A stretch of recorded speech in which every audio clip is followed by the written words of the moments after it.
Palak corn roles తయారు చేసుకోవడానికి కావలసిన పదార్థాలు: పాలకూర, కారం, ఉప్పు, పసుపు, వెల్లుల్లి, మైదా పిండి, పచ్చిమిరపకాయలు, మిరియాల పొడి, కొత్తిమీర, స్వీట్ కార్న్, చీజ్, నూనె.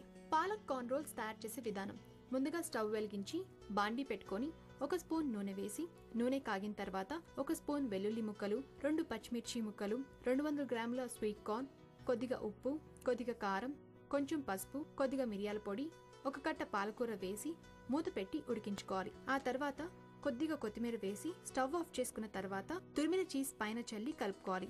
ఆ తర్వాత మైదా పిండిలో కొద్దిగా ఉప్పు, కొద్దిగా నూనె, తగినన్ని నీళ్లు పోసుకొని చపాతీ పిండిలా కలుపుకోవాలి.